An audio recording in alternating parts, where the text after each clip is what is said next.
خان صاحب، ذوالفقار علی بھٹو شہید کے ساتھ آپ کے تعلقات تھے، وہ آپ کے فین تھے، تو ان کی ملاقاتوں کے حوالے سے ہمیں کچھ بتائیں گے؟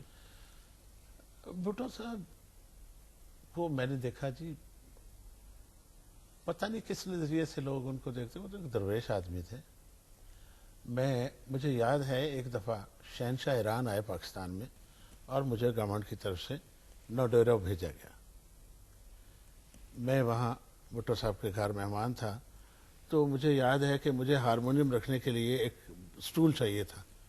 تو میں ان کے کمرے کا، ان کے کوریڈور کا ایک جس پہ گملہ رکھتے ہیں آپ، اس کو کیا کہتے ہیں، وہ لیا، اور پاکستان آرٹس کونسل کا جو کارپینٹر ہمارے ساتھ گیا ہوا تھا، میں نے کہا اس کو 3-4 انچ کاٹ دو اور اس پہ ہارمونیم رکھ کے میں پرفارم کروں گا، چونکہ شہنشاہ ایران آئے ہوئے تھے.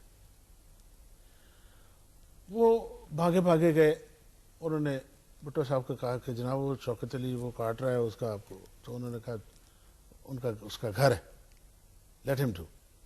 ٹھیک ہے. اس کے بعد یہ ہوتا ہے کہ قاسم باغ میں بھٹو صاحب جاتے ہیں، تو رامے صاحب کو کہتے ہیں شوکت علی آیا ہے.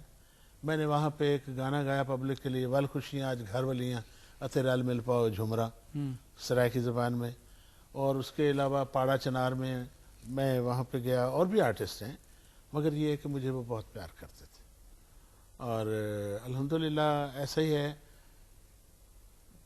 بس ایک نظم کہی تھی ان کے لیے، کچھ مار مکایا دردیاں، کچھ سجنا پا کے وردیاں، لٹ لیا سکون وطن دا، نہیں وہ سدڑا سادہ چلا، بس دے ویڑے رہ گیا کلا، میں پٹی سندلا بن کے میں کردی رہ گئی وین، میرے سر دا سائیں کھا گئی ایک مٹی رنگی ڈین. اور ایک نظم کہی تھی کہ یہو جہا مظلوم نہ تکیا ہے منہ وڈ لے اب تلواراں نے، کوئی تھی کوئی بہن نہ وین کرے، حکم آیا ہے اس دے وارثاں نوں، یہ پاکستان ہے کہ شام ہے، میں نے پوچھا پردے داراں نے. ایک ایسا وقت بھی آیا. محترمہ بینظیر بھٹو شہید اور جناب آصف علی زرداری کی شادی پر جو سیرا پڑھا آپ نے، وہ کلام کس کا تھا؟ وہ میں نے لکھا تھا جی. اچھا. وہ سیرا بھی میں نے لکھا، اور 10 لاکھ آدمیوں کے سامنے وہ پھر میں نے سیرا پڑھا بی بی کی شادی پہ. تو بات یہ ہے کہ بات اندر کی ہوتی ہے، نہ کوئی سیاست سے دلچسپی ہے، نہ کسی کام سے سوائے گانے کے، مگر کچھ چیزیں ایسی ہوتی ہیں کہ دل کرتا ہے کہ یار ان کے لیے کچھ کہوں. تو وہ سیرا بھی رو رو کے لکھا. وہ تھا جے اج تیرا بابل ہوندا کل دا چاواں نال، پینے سدا سکھ پاویں نیتیے سدا سکھ پاویں، لکھ لکھ ہون مبارکاں رکھی شرم کلندر لال، پینے سدا سکھ پاویں.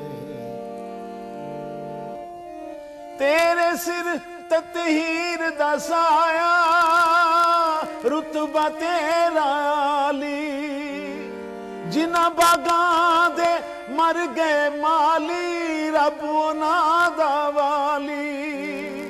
تیرے انکھی ویر پنجابی دم دم تیرے نال، پینے سدا سکھ پاویں نیتیے سدا سکھ پاویں. جے اج تیرا بابل ہوندا کل دا چاواں نال، پینے سدا سکھ پاویں نیتیے سدا سکھ پاویں.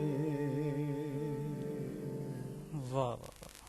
خان صاحب، پرائڈ آف پرفارمنس جیسا ایوارڈ جب ملتا ہے کیسا محسوس ہوتا ہے؟ الحمدللہ جی، اللہ تعالیٰ کی بڑی خاص کرم نوازی ہوتی ہے. میں بڑا خوش قسمت آدمی ہوں کہ پی ٹی وی کا فرسٹ ایوارڈ جو ہوا ہے وہ 17 سال کی تاریخ کے بعد ہوا ہے. پہلا ایوارڈ جو ہوا ہے 81 میں ہوا ہے. 64 نومبر سے ٹی وی شروع ہوتا ہے. میں پہلی سالگرہ پہ بھی گایا، مجھے P T V first award بھی ملا، اور الحمدللہ مجھے 91 میں یہ پرائڈ آف پرفارمنس بھی ملا. تو میں اللہ کا شکر ادا کرتا ہوں کہ میری محنت رائے گاہ نہیں گئی اور عوام نے اور حکومت نے اس چیز کو مد نظر رکھا اور میری حوصلہ افزائی فرمائی. اور یہی ہوتا ہے آرٹسٹوں کا, ورنہ تو آٹا لینا بھی مشکل ہو جاتا ہے ہم لوگوں کے لیے, بچوں کی فیسیں بھی مشکل ہو جاتی ہیں. بس یہی ایک ہوتا ہے, دل کو آسرا ہوتا ہے کہ مجھے پرائڈ آف پرفارمنس ملا ہوا ہے.